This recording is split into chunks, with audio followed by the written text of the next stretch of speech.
வேற வேலையே இல்லையா? இப்பதான் அனிதா சிரிச்சுக்கிட்டு கொஞ்சம் சந்தோஷமா இருக்கா. அதுக்குள்ள உனக்கு மூக்கு மேல வேர்த்துட்டு அந்த சந்தோஷத்தை கெடுக்கலான்னு கிளம்பி வந்துட்டியா? மச்சான், என்னடா இன்னைக்கு காலையில விடிஞ்சதுல இருந்து இந்த வீட்டுல இந்துவால எந்த பிரச்சனையும் இல்லைன்னு நினைச்சேன். ஆரம்பிச்சிட்டா.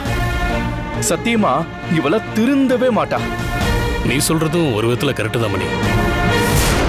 நம்ம வீட்டுல இருக்கிறவங்களுக்கு எத்தனை முறை சொன்னாலும் திருந்தவே மாட்டாங்க. இருந்தாலும் இந்த சண்டையை பெருசாகாம நம்ம தடுக்கணும். பாருங்க மச்சான். ஏய் இந்து, ஏங்க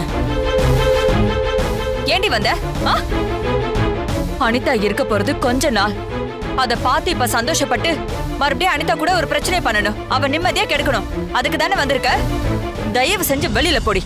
வெளியில போன்னு சொல்றல. இந்து, எதுவா இருந்தாலும் கொஞ்சம் பொறுமையா பேசு. மேல போயிருக்கிற அனிதா காதுல விழுந்தா ரொம்ப தப்பாயிடும். அப்புறம் பெரிய பிரச்சனையே உருவாயிடும். இங்க பாருங்க, இந்த விஷயத்துல நீங்க கொஞ்சம் அமைதியா இருங்க. எதுவா இருந்தாலும் நான் பாத்துக்கிறேன். ஆமா, அப்படியே பாத்துப்ப. யாரு என்ன சொன்னாலும் அடங்கவே மாட்டேங்கிறா. இஷ்டம் போல ஆடுறா.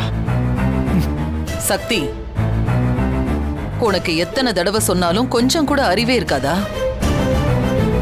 ஏன் இப்படி மறுபடியும் வந்து எங்க குடும்பத்தோட நிம்மதியை கெடுக்கிற?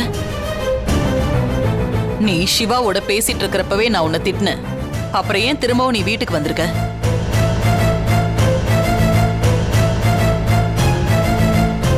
இத பாரு, உன் கூட சண்டை போடுற மனநிலைமையில இங்க யாருமே இல்ல.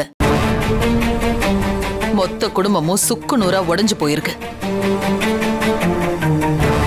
தயவு செஞ்சு நீ பிரச்சனை பண்ணாம வெளியில போயிடு. ருத்ரா, நீ கொஞ்சம் அமைதியா இருமா. எதுக்காக இவ்வளவு கோவப்படுற? உங்களுக்கு தான் அவளை பத்தி எல்லாம் தெரியும்ல. அப்புறம் எதுக்கு அவளுக்கு சப்போர்ட் பண்ணி பேசிட்டு இருக்கீங்க? ருத்ரா, சக்தி ரொம்ப பாவம்மா. மச்சா சொன்ன மாதிரி இந்த நேரத்துல தேவையில்லாம நம்ம எதுக்குமா சக்தி கூட சண்டை போடணும்? இங்க பாருங்க, இந்த பாவம் புண்ணியம் பாக்குற வேலையெல்லாம் இங்க வச்சுக்காதீங்க. போங்க, போய் உங்க வேலையை பாருங்க. அத்த, பாவம் சக்தி, எதுக்கு அவளை எல்லாரும் வீட்டுக்குள்ள வர்றதை தடுக்கிறீங்க? சிவா, நீ இந்த விஷயத்துல தலையிடாத. பேசாம இரு.